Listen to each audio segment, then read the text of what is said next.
이런 물건들을 좀 둔 게 있어요. 너무 근데 그 물건들이 하나같이 다 기발하고 좀 특이해서 여러분들에게 좀 보여드리고 싶더라고요. 그래가지고 제가 그 물건들을 죄다 그냥 다 이제 사가지고 와봤어요. 직접 보여드렸으면 좋았을 뻔했는데 너무 많아가지고 또 이제 제법 크기가 돼서 차마 사오지는 못하고 아쉽게도 이제 좀 사진을 준비했습니다. 앞에 화면을 좀 한번 봐주세요. 이런 물건들이 있더라고요. 여러분 이게 뭐 같아 보이세요? 사람 같아 보이죠? 네, 맞습니다. 사람 맞죠? 근데 이게 뭐 하는 물건일까요? 어디에 쓰는 물건일까요? 어디에 쓰는 물건일고, 네, 이게 뭘까요? 이렇습니다. 네, 바로 침대예요. 실제 판 침대라고 합니다. 맨 사람이 쭈그려가지고 누워있나 싶었는데, 침대라는 거예요. 실은 제가 이렇게 좀 비슷하게, 이 모습 좀 비슷하게 좀 쪼그려서 자는 편이거든요. 그런데 이 침대는요, 아무리 공짜로 준다 해도 저는 갖고 싶은 마음이 안 들 것 같더라고요. 왜 그러겠어요? 자다가 좀만 부스러고 그래도 바로 바닥으로 떨어지지 않겠어요? 누가 이런 침대를 쓰겠어요? 불편하죠. 아무리 쭈그려 잔다 해도 자는 내내 이렇게 자는 사람이 어디 있겠냐고요. 참 이거 만든 사람도 대단하고 도대체 무슨 정신머리로 무슨 생각으로 이딴 걸 만들었나 싶을 정도로 참 특이한 침대다 싶었는데요. 이런 침대도 있다고 합니다. 근데 또 있어요. 여러분 이건 뭐 같아 보이세요? 사람 얼굴이잖아요. 근데 이게 뭐냐면요, 사실은요, 눈에 스티커를 붙인 거예요. 이게 뭐냐면요, 그러니까 자고 있으면서 안 자고 있는 척, 눈 뜨고 있는 척 이렇게 하게 해주는 그렇게 보이게 해주는 스티커라고 합니다. 이거 딱 보는데요, 누구보다 우리 학생들이 가장 좀 떠오르더라고요. 학생들이요, 학교에서 점심 먹고 오후 시간 되면 얼마나 졸리겠어요. 그래가지고 아예 학교 가자마자 주무시려고 집에서 베개 챙겨가고 가는 학생들도 있다고 그래요. 우리 집엔 없지만, 여러분 집엔 없지만요. 그런 학생들도 있다고 하는데, 우리 학생들이 보면 아주 너무 사고 싶어 할 만한 그런 물건이 아닐까 싶더라고요. 수업 시간에 잠깐 졸더라도 이거 스티커만 붙이고 있으면 선생님한테 자는 거 안 걸리고 안 들킬 수 있겠다 싶은 생각이 아마 갖고 싶지 않을까라는 생각이 들었어요. 그런데 어제 이 물건을 보시는 여러분들의 눈빛도 반짝반짝 하신 것 같아요. 설교 시간에서 딱 저거 목사님 설교 시간에 졸리서 죽겠는데 그냥 졸려 죽었는데 저거 붙이고 있으면 눈 말똥말똥 뜨고 말씀 잘 듣고 있겠다고 그렇게 보여질 것 같아서 하나 갖고 싶다고 하시는 분은 일단 예배 끝나고 조용히 살짝 저한테 오세요. 어디서 봤는지 알아봤거든요. 진짜로 알려드리도록 하겠습니다. 필요하시다면 알려드려야죠. 여튼간에요, 이런 것도 있어요. 아무튼 별게 다 있다 싶더라고요. 근데 하나 더 보여드릴게요. 뭐 같아 보이세요? 뭐 같아 보이세요? 라고 물어보기가 좀 그런 게 어린 깐난 애기잖아요. 기어다니는 애기의 사진인데요. 애기를 파는 건 아니고요. 애기가 물건은 아니고요. 사실은요, 이 사진의 진실은 이렇습니다. 네, 뭘 것 같으세요? 걸레예요, 걸레. 애기가 있는 옷인데 옷 밑에다 걸레를 붙여놓은 거예요. 그러니까 기어다니는 애들은 하루 종일 하는 게 뭐겠어요? 방바닥 기어다니는 거 아니겠어요? 네, 그렇게 그냥 기어다닐 바에야 그냥 옷에다 걸레 붙여가지고 방바닥 청소나 좀 하라고 해서 만든 옷인 것 같아요. 근데 여러분 저는 이거는 되게 좀 은근히 갖고 싶더라고요. 너무 기발하고 괜찮다 싶은 생각이 들었어요. 하나 또 어떻게 살 수 없을까 싶었는데 한참 생각해 보니까 저희 집에 이 걸레에 달린 옷은 사면 구할 수는 있을 것 같은데 기어다니는 애가 있는 거예요.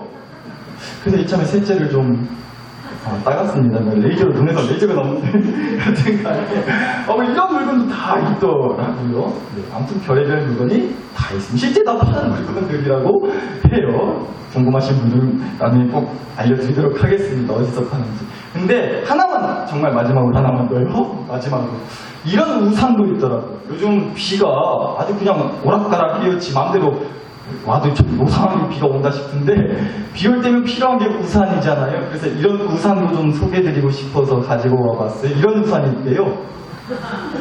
등에 업고 다니는 우산. 이렇게 등에다 딱 꽂으면 이제 두 손 자유롭게 우산 들고 다니지 않아도 되는 이런 우산도 있다고 하더라고요. 근데 이 우산은 솔직히 써도 사실 그걸 우산 구시를 못할 것 같아요. 앞에 비 오면 다 맞을 것 같고, 뭐 두 손이야 자유로워서 편하긴 할 것 같고, 뭐 이런 우산도 있고, 하나만 더요? 이런 우산도 있대요? 우산입니다. 네, 실제 우산이라고 그래요. 이 우산은 정말 비 한 방울도 안 맞을 것 같잖아요. 근데 한 가지 저는 너무 궁금하더라고요. 도대체 이 우산은 어떻게 접을 수 있을까요? 우산을 어떻게 접고 다닐 수가 있을지. 우산 피고 다니는 건 뭐 괜찮다 싶겠는데, 우산 어떻게 접고 다니려나, 어디 한번 들어가려고 우산 접으려면 그것도 이기겠다, 판단 열거리겠다 싶은 생각이 들기도 했습니다. 네, 여기까지 보시도록 하겠는데요. 제가 이렇게 찾아보니까 정말 뭐 특이하고 기발하고 요상하다 싶은 물건들이 정말 참 많더라고요. 그런데 제가요, 이 물건들을 보면서 무엇보다 사실 들었던 생각은 이거였어요. 이 얘기 좀 오늘 하고 싶었는데, 참 우리 하나님이랑 비슷하다. 우리 하나님이랑 좀 비슷하다라는 생각이 드는 거예요. 지난 주일 설교 때 출애굽기 말씀 우리가 함께 봤었잖아요. 하나님께서 이스라엘 백성들을 이제 애굽 땅에서 출애굽을 시키시는데 그 방법이 참 요상하다 싶었다고. 어떻게 하셨어요? 안 그래도, 정말 안 그래도 완악한 그 애굽 나라의 바로 왕을 더 완악하게, 더 고집부려싸게 그렇게 만드신, 참 이해되지 않는 그런 방법을 쓰셨단 말이에요. 그게 하나님의 방법이었다는 거죠. 그래서 참 요상해요. 하나님한테 감히 이런 표현 죄송한데, 사실 그래서 우리 하나님 보면 참 특이하시다는 생각이 든다고요. 뭐 하나 절대 평범하지가 않으시다는 겁니다. 그러니까요, 우리 하나님이요, 참 그렇게 특이하고 요상하고 기발하신 것 같아요. 일하시는 거 보면, 일 처리하시는 거 보면, 어떤 일을 이루어 나가시는 거 보면 참 그런 것 같다는 거죠, 솔직히. 그런데요, 오늘 주신 말씀을 보니까 정말 누구보다, 그 누구보다 하나님의 어쩌면 그런 요상하고 특이하고 절대 평범하지 않게 일하시는 그 하나님 스타일에 어떻게 보면 최대 피해자, 또 어떻게 보면 최대 수혜자, 덕을 본 사람이요. 그런 피해자이자 수혜자라고 할 수 있을 법한 사람이 나오는 거예요. 바로 요셉이라고 하는 사람입니다. 요셉. 여러분, 이 오늘 말씀을 보니까 이 요셉이요, 죽을 때가 가까이 됐어요. 그래서 이제 자기 형제들한테, 가족들한테 이제 어쩌면 유언과도 같은 죽기 전에 남기는 마지막 말처럼 하는 이제 말씀이 나오는 거예요. 그런데 한번 보자고요. 요셉이 뭐라고 했는지 24절과 25절을 좀 다시 보겠습니다. 요셉이 그의 형제들에게 이르되 나는 죽을 것이나 하나님이 당신들을 돌보시고 당신들을 이 땅에서 인도하여 내서 아브라함, 이삭, 야곱에게 맹세하신 땅에 이르게 하시리라 하고 25절 요셉이 또 이스라엘 자손에게 맹세시켜 이르기를 하나님이 반드시 당신들을 돌보시리니 당신들은 여기서 내 해골을 메고 올라가겠다 하라 하였더라. 우리가 말씀 봉독했습니다. 네, 여러분, 요셉이 어쩌면 죽기 전에 했던 마지막 유언과도 같은 이 말에 이 24절, 25절 말씀이요. 이 두 절에 특히나 똑같은 말이 두 번이나 나와요. 혹시 어떤 말인지 눈치채셨어요? 요셉이 자기 형제들, 자기 가족들에게 똑같은 말을 두 번이나 했단 말이에요. 뭐라고 했죠? 다시 좀 볼 거예요. 24절에서 이런 말씀이 있었잖아요. 하나님이 당신들을 뭐 하시고? 돌보시고라고 분명 말을 했어요. 그런데 25절 보니까 하나님이 반드시 당신들을 뭐 하시리니? 돌보시리니 라는 말씀이 또 한 번 나온다는 거죠. 요셉이 어쩌면 유언과도 같이 했던 그 말, 그런데 그 말 중에서 무려 두 번이나 반복되었던 그 말이 하나 있었는데 뭐였다고요? 하나님이 당신들을 뭐 하실 것이다? 돌보실 것이다. 하나님이 당신들을 돌보실 것이다. 이 말을 두 번이나 했다는 거예요. 두 번이나 했다는 건 그만큼 좀 강조하고 싶었다는, 꼭 해주고 싶은 얘기였다는 뜻 아니겠어요? 한번 생각해 보세요. 이제 요셉도 이제 아는 거예요. 자기가 아는 거예요. 자기가 살 날이 얼마 남지 않았다는 것을. 그런 사람이 가족들한테, 형제들한테 그 어떤 말보다도 정말 자기 속 얘기를 하고 싶지 않겠어요? 진짜 사실만을 말하고 싶지 않겠냐? 가는 마당에 무슨 거짓말을 하겠어요? 가는 마당에요? 그저 그냥 정말로 죽기 전에 가족들한테 진짜 해주고 싶은 얘기, 어떤 얘기보다도 꼭 해주고 싶은 얘기, 해야만 하는 얘기를 해도 하지 않았겠냐고요. 만약에 여러분이 이제 부르심을 받고 주님 나라 천국 문을 들어설 때가 되셨다고 한번 해보자고요. 그럼 여러분은 자녀들한테, 가족들한테 유언삼아 어떤 얘기를 해주시겠어요? 아, 근데 니네 집에 가스불은 끄고 나왔냐? 이러실 거예요. 안 그러실 거잖아요. 아까부터 밖에 이제 빗방울 쪼까씩 내리는 것 같은데 하우스 비닐을 어째 치고 왔냐고. 그저께 고추 말려놓은 거 있는데 그거 잘 챙기라고. 죽기 전에 그런 말씀 하실 거예요? 아니시잖아요. 그런 말 하지 마세요. 누가 그런 말을 하겠어요? 가는 마당에. 내가 이제 임종을 얼마 남겨두지 않고 이제 죽을 때가 가까이 왔다는 것을 느껴질 때 그 어떤 얘기보다 내 자녀들에게, 내 가족들에게 어떤 얘기를 해주겠냐고요. 가장 해주고 싶은 얘기, 진짜 좋은 얘기, 꼭 해야만 하는 그 얘기를 하지 않겠냐는 거예요. 그러니까 요셉도 오늘 주신 말씀에서 무려 2번이나 이 얘기를 했다는 것은 이 얘기가요 그냥 하는 얘기는 아니었다는 거죠. 너무나 중요한 얘기지 않았겠냐는 거예요. 그런데 그 얘기가 뭐였다고요? 어떤 말이었어요? 하나님이 당신들을 뭐 하실 것이다? 돌보실 것이다. 이 얘기를 했다는 겁니다. 말씀 보셨지만 이 얘기가 24절에도 나오고 또 25절 말씀에서는 특히나 더 어떻게 나오죠? 24절에서도 이 말씀이 나왔고 25절에서도 특히나요 하나님이 당신들을 돌보실 거라고 했는데 가운데 뭐가 들어갔어요? 반드시라고 했단 말이에요. 하나님이 반드시 돌보실 것이라고 특별히 더 강조해서 지금 얘기를 한 거예요. 그럼 이거 중요한 얘기다 싶죠? 그냥 하는 얘기는 그냥 아닌 것처럼 보인다는 거예요. 하나님이 반드시 돌보실 것이다. 그래서 저는요 오늘 이제 요셉이 남긴 유언 여러 말들 있지만 그 말들 중에서 그래서 특히나 더 이 하나님이 반드시 돌보실 것이다 이 얘기를 좀 함께 주목하기를 원하는 거예요. 왜냐하면 사실요 요셉이 남긴 유언 중에 한 말이기도 하지만 왜냐하면 이 말을 한 사람이 다른 사람도 아니고 다름 아닌 요셉이라고 하는 사람이었기 때문에 그래서 좀 더 신비했거든요 저는. 왜냐면 여러분 요셉이 어떤 인생을 살았던 사람이었어요. 그야말로 인생이 아주 그냥 난리여도 그런 난리가 없을 정도로 아주 난리였던 인생을 살았던 사람이었죠. 17살 나이에 17살 때요 형들한테 미움 사서요 구덩이에 파묻혀 죽을 뻔했던 사람이에요. 또 형들이 애굽 나라의 노예로 팔아버려가지고 종살이했던 사람이에요.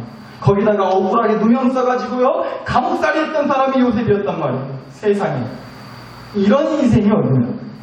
남들 같으면 우리 같으면 평생 한 번 있을까 말까 하는 일이에요. 뉴스에나 나올 법한 일인데 이런 일들을 요셉은요 주구장창 겪어왔단 말이에요. 그때 생각해보자고요. 그런 사람이 그런 인생을 산 사람이 무슨 하나님이 자기를 돌보시고 뭐 하나님이 당신들을 돌보시고 뭐 돌보시네 마네 뭐 이런 얘기를 어떻게 할 수가 있을까 싶었어요 저는. 사실 그렇지 않아요? 요셉의 인생을 쭉 돌아봤을 때 진짜 요셉이 한 말 따나 그렇게 하나님이 누군가의 인생을 돌봐주셨다고 할 만한 인생이었냐고요. 저는 그래 보이진 않더라고요. 물론 또 이렇게 얘기할 수도 있죠. 그래서 또 간증거리 많은 인생이 바로 요셉의 인생이라고. 그렇죠. 요셉이요 형들한테 미움을 사서 구덩이에 파묻혀 죽을 뻔했지만요 여튼 죽지 않고 살았어요. 또 노예로 팔려간 집에서 억울하게 누명을 써가지고 감옥살이야 하긴 했지만 여튼 풀려났었죠. 또 어찌저찌 해가지고요 한 나라의 총리라고 하는 그 높은 자리에까지 올랐으니까 그렇게 총리가 되었다더라 라는 게 요셉의 마지막이었으니까 이런 은혜로운 간증거리야 차고 넘치는 인생이 맞아 보여요. 요셉의 인생입니다. 그렇게 보면 정말 누구보다 하나님이 돌봐주신 인생이라고 자랑할 만한, 간증할 만한 인생이 맞다는 거죠. 그런데 여러분 한번 생각해 보자고요. 정말 이런 하나님의 돌보심을 원하세요? 이런 요셉의 인생이 부러우세요? 아니요. 저는 솔직히 안 그렇습니다. 아니 무슨 그럼 총리 한번 해보려면 그 난리를 다 겪어야 되는 거냐고. 그게 코스인 거냐고. 적어도 형들한테 한번 죽을 뻔도 당해보고 노예들도 팔려가보고 억울하게 누명 써서 감옥살이도 좀 해보고 그래야 총리 되는 거냐고. 나 그런 총리 안 하는 거야. 나 총리 잘 욕심 없다고. 그냥 평범하게 무탈하게 아무 사고 없이 문제없이 살고 말지. 아유, 난 됐다고. 그런 하나님의 돌보심이라니. 솔직히 이런 마음 좀 들 법하지 않아요? 간혹 가다가 교회 믿는 집들 주민들이 아들 낳으면 성경에 나오는 이 요셉의 이름을 따가지고 아들 이름을 요셉이라고 짓는 집들이 있어요. 뭐 물론 부모의 마음에 좋은 뜻으로다가 총리된 요셉, 믿음의 사람 요셉같이 되기를 바래서 지은 거겠지만 조심해야 된다고요. 이름 따라 산다고. 요셉은요 분명 죽어라! 고생한 그런 인생을 살았던 사람이었단 말이에요. 그러니까 따지고 보면 사실 요셉의 인생이요 분명 하나님이 돌봐주신 건 맞죠. 맞는데 그런 줄 믿기는 하는데요. 분명 하나님이 돌봐주셔서 그 고난의 터널을 결국은 지나가게 된 거라고 우리가 믿기는 해요. 그런데요, 솔직히 따지고 보면 하나님이 돌봐주신 인생 치고는 너무 고생한 인생 아니냐고요. 어디 자기 피부치 형들한테 죽임당할 뻔하고 어디 요상한 데다 팔아넘기고 억울하게 누명 써서 감옥 가고 이런 일을 당하는 게 보통 일이 아닌 거잖아요. 앞서 말씀드렸지만 진짜 남들은 평생 가도 한 번 있을 만한 일이 아니란 말이죠. 근데 요셉은 그런 일을 17살 때부터 아주 오팡지게 그렇게 얻어맞은 사람이었단 말이에요. 진짜 하나님이 돌봐주셨다 하기는 너무 고생한 인생 아니냐고요. 그런 요셉의 인생이 솔직히 저는 부럽지는 않더라고요. 그런 인생이 살고 싶다는 생각이 들지는 않았어요. 근데 여러분 특히나 더 그런 게요. 더 그런 요셉의 인생을 보면서 감히 하나님이 돌봐주신 인생이 아니라 싶은 생각까지 드는 게 뭐냐면요. 여러분 요셉이요. 창세기 37장 말씀에서 처음 나오거든요. 37장 말씀에서. 근데 등장할 때부터도 요란했어요. 뭐 평범하지 않았어요.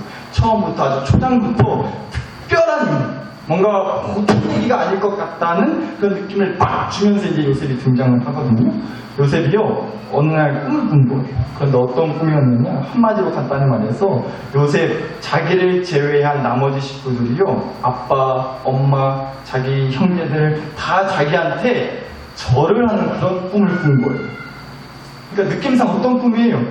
꿈부터가 뭔가 좀 이 요셉이 큰 인물이 되겠다. 뭐 그런 느낌을 주는 그런 왠지 모를 기대와 소망을 품게 해주는 그런 꿈을 받은 사람이 요셉이었다더라 라는 얘기로 이제 요셉이 처음 등장을 한다는 거예요. 요셉의 얘기가 그렇게 시작을 해요.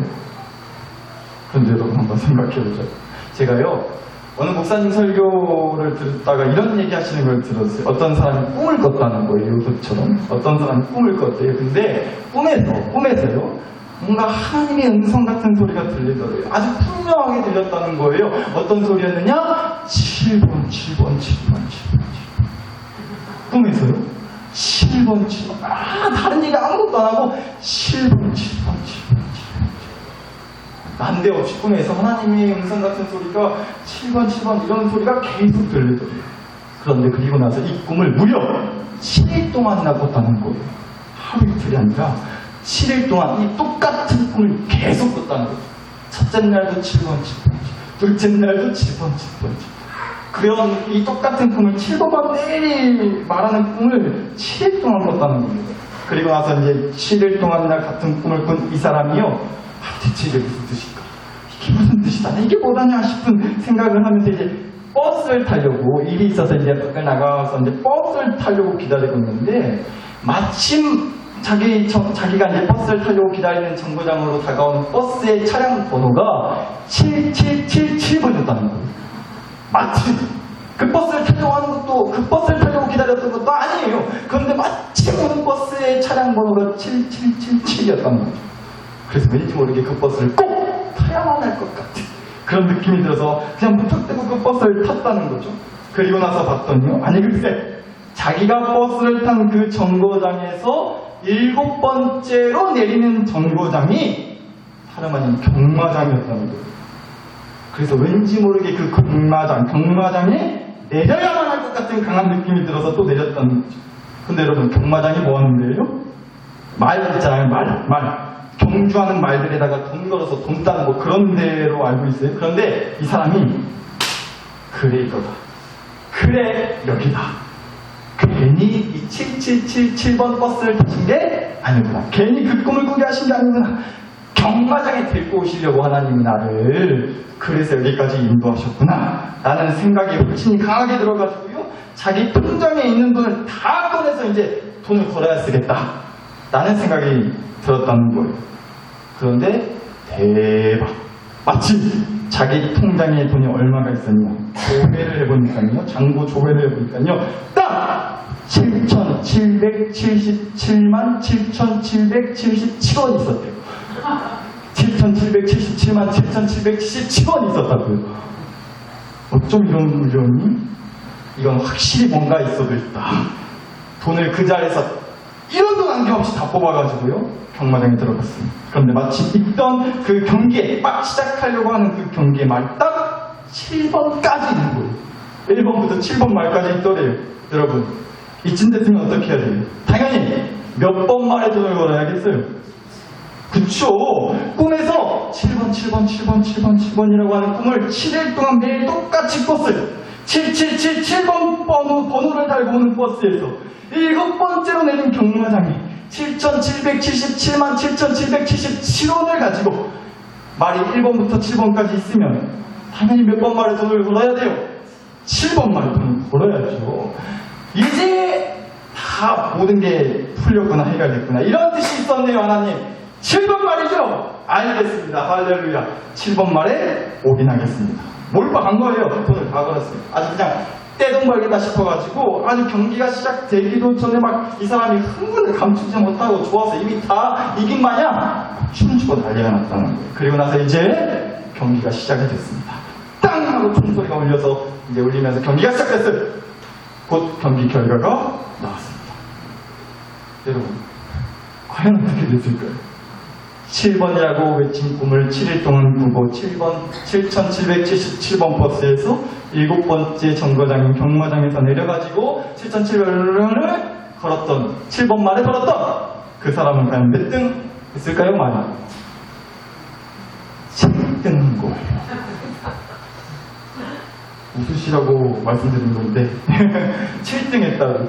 1번부터 7번까지 있으면 그 중에서 7등 했으면 몇 등 한 거예요? 꼴등 한 거라고요, 꼴등. 여러분, 이 얘기가, 제가 이 얘기를 우연히 듣고서 참, 물론 지어낸 얘기겠죠. 지어낸 얘기일 것 같은데, 한번 이런 생각을 해보게 됐어요. 만약에 이게 그 사람 얘기가 아니라, 지어낸 사람의 얘기가 아니라, 만약에 저와 여러분의 얘기였다면, 만약에 진짜 이게 우리 일이었다면 어떤 생각부터 드시겠어요? 웃음이 나올 수 있어요? 전 재산 걸었다니까요? 그 꿈 하나 믿고. 근데 결과가 뭐냐고. 아니, 뭐예요, 하나님? 이건 아닌 거죠. 근데 그 꿈은 대체 뭐였냐고, 그럼. 좀 따지고 싶은 마음 들지 않겠어요? 이런 사람이라면요, 하나님이 돌보시네, 어쩌네, 이런 얘기 할 수 있겠어요? 못하는 거죠. 근데 여러분, 요셉은 분명 하나님이 주신 그 꿈 얘기로 시작한단 말이에요. 요셉의 이야기는 하나님이 요셉의 꿈을 주셨다는 얘기로 시작을 해요. 그런데 요셉의 인생이 어땠다고요? 그 꿈의, 그 꿈대로 이루어지기까지가 너무너무 힘들었어요. 우리가 그냥 말씀으로 읽어서 그렇지, 정말 이 요셉 당사자라고 생각해 보세요. 얼마나 힘들고, 힘든 정도가 아니죠. 상상할 수도 없는 시련과 아픔과 고난의 시간들이 멈추지 않았잖아요. 이거 하나님이 돌보시는 거 맞냐고요. 이런 하나님이 반드시 돌보실 것이라고 죽기 전에 자신있게 믿음으로 선포할 수 있는 거냐고요. 여러분, 오히려 요셉은 이렇게 생각하려면 생각할 수 있지 않았겠어요? 자기 인생을 돌이켜보니까 하나님이 하나도 안 도와주신 것 같은 거예요. 진짜 안 좋은 일만 펑펑 터졌으니까. 남들은 평생 가도 한 번 있을까 말까 하는 일이 자기한테는 뭐 그냥 정말 있는 대로 펑펑 터졌는데 무슨 하나님이 자기를 돌보시냐고. 오히려 이렇게 말할 수 있는 거죠. 이거 다 내 힘으로 한 거라고. 내 힘으로 한 거라고. 내 힘으로 된 거라고. 내가 정말 어떤 인생을 산지 아냐고. 그 모진 시련과 어려움과 고난의 시간들을 내 힘으로 꿋꿋이 버텨냈고 정말 이를 물고 악착같이 이겨낸 거라고. 총리 된 거 다 그거 내가 그렇게 해서 그렇게 된 거라고. 내가 그렇게 한 결과라고. 어디까지나 내 노력 덕분인 거라고. 내가 예전에 그 대단한 엄청난 꿈을 꿨던 사람인데 꿈을 이루기 위해서라도, 그 꿈을 이루기 위해서라도 정말 마음 단단히 먹어야지. 오늘 설교 제목처럼 마음 먹기에 달린 거라고 했으니까 마음 단단히 먹고 살아야지. 정신 똑바로 차리고 마음 단단히 먹고 살아야지. 내가 그렇게 마음 단단히 먹고 이 악물고 헌천해서 여기까지 사는 사람이라고. 나 그런 사람이라고. 요셉이 이렇게 마음 먹으려 치면 얼마든지 마음 먹고 이렇게 얘기할 수 있지 않겠어요? 죽기 전에 목마른 못해요. 누가 뭐라 그러겠어요? 그리고 또 이렇게 요셉이 말을 한다 한데 그 고생한 사연을 아는 사람들이라면 감히 요셉이 그렇게 말을 해도 뭐라 못하는 거죠. 할 수 없는 거죠. 그런데 여러분, 그런데 오늘 주신 말씀을 보니까 요셉은 분명히 고백하고 선포했다는 겁니다. 하나님이 당신들을 뭐 한다고요? 돌보실 거라고요. 하나님이 반드시 당신들을 돌보실 겁니다. 요셉은 분명히 이 얘기를 남겼어요. 여러분, 그럼 이게 도대체 무슨 얘기겠어요? 그러니까 요셉은요, 오늘 설교 제목처럼요, 마음먹기에 달려있다? 그거 땡이라는 거예요. 마음먹기에 달려있다가 아니라 어디까지나 분명히 말하는데 믿음 먹기에 달려있다고 얘기하는 거예요. 믿음 먹기에 달려있다. 그거 붙들고 살았다는 겁니다, 자기는. 진짜 그랬어요. 여러분, 요셉이 총리가 되고 나서요, 다시 자기 형들을 만났어요. 그리고 나서 한 말이 이랬잖아요. 창세기 45장의 말씀들 읽어드립니다. 당신들이 나를 이곳에 팔았다고 해서 근심하지 마소서, 한탄하지 마소서. 하나님이 생명을 구원하시려고 나를 당신들보다 먼저 보내셨나이다. 하나님이 큰 구원으로 당신들의 생명을 보존하고 당신들의 후손을 세상에 두시려고 나를 당신들보다 먼저 보내셨나니. 8절, 그런즉 나를 이리로 보낸 이는 당신들이 아니라 누구시라? 하나님이시라. 하나님이 나를 바로에게 아버지로 삼으시고 그 온 집의 주로 삼으시며 외국 온 땅의 통치자로 삼으셨나이다. 한마디로 누가 다 하셨다? 하나님이 다 하셨다는 거예요. 유언, 자기가 남긴 유언 말대로 하자면 하나님이 뭐 하신 거예요? 돌봐주셨다는 거잖아요. 그러니까 뭐겠어요? 요셉에게는요, 이 믿음이 있었던 겁니다. 내가 잘해야지. 마음먹기에 달려있는 거라고. 내가 정신 똑바로 차리고 내가 마음 어떻게 할까에 달려있는 거라고. 내가 잘해야지. 마음먹기에 달린 거라고. 그건 땡이고, 그게 아니라 하나님이 돌봐주신다는 그 믿음 먹기에 달려있다. 그 얘기를 하는 거예요. 하나님이 꿈을 꾸게 하셨던 것은 하나님이 나한테 이런 꿈을 줬으니까 이 꿈을 내가 이루기 위해서라도 내가 진짜 마음 단단히 먹어야 된다고. 내가 마음 먹기에 달려있다고. 정신 똑바로 차리고 마음 단단히 먹고 악착같이 살아야지. 그랬던 게 아니라요. 그게 아니라요. 하나님이 나로 하여금 꿈을 꾸게 하셨던 것은 하나님이 이제 나를 위한 하나님의 꿈을 말해주신 거니까 하나님이 그 꿈을 이루기 위해서라도 나를 반드시 돌봐주실 것이라는 그 믿음 먹기에 달려있는 거라고. 그러니까 믿음 똑바로 챙기고 믿음 단단히 먹고 악착같이 믿음 붙들고 그렇게 살라고. 요셉은 그렇게 어려운 시간들을 보내면서 하나님이 자기를 돌봐주셨다는 그 믿음 먹기에 달려있음을 기억하고 그렇게 살았고요. 그 얘기를 죽기 전에 자기 가족들한테 마지막으로 그 어떤 얘기보다 꼭 해주고 싶었던 건 아니겠냐. 그 간증을 남기고 싶었던 거예요. 사실 그 요셉의 형제들, 그 식구들이 누구보다 그 요셉의 간증을 좀 들어야 했던 사람들이었어요. 왜냐하면 당시 그 집안의 상황이 뭐 어떻게 보면 썩 좋지 않은 것이었거든요. 왜 그러냐면요, 여튼 이 야곱네 식구들이 애굽 나라로 이사를 오게 된 거잖아요. 자기 집안 대대로 뭐 아브라함 또 이삭 아버지 야곱 때까지 하나님이 주신 땅, 그 가나안 땅에서만 내리 살았는데 그래야 하는 줄 알고 하나님이 가라고 하신 그 가나안 땅을 떠나지 않았는데 먹고 살기가 힘들다는 이유로 가나안 땅을 비롯해서 온 나라에 온 땅에 기근이 그 당시 너무 심했거든요. 그래서 먹고 살기 힘들다는 이유로 그렇게 이제 가나안 땅을 떠나서 애굽 땅에 이사와 살고 있는 그 가족들의 마음이 굉장히 좀 찝찝하고 불편하고 괴롭지 않았겠어요? 또 어쩌면 한편으로는 이랬을지도 모르고요. 하나님이 우리를 더 이상 돌봐주지 않으시는구나. 우리를 돌봐주시는 분은 애굽 나라의 왕이다. 그렇게 하나님의 돌봐주심에 대한 어쩌면 의심과 실망의 마음이 있었을지도 모르겠고요. 그런데 이제 죽음을 앞둔 요셉의 입술에서 이 고백이 흘러나오는 거예요.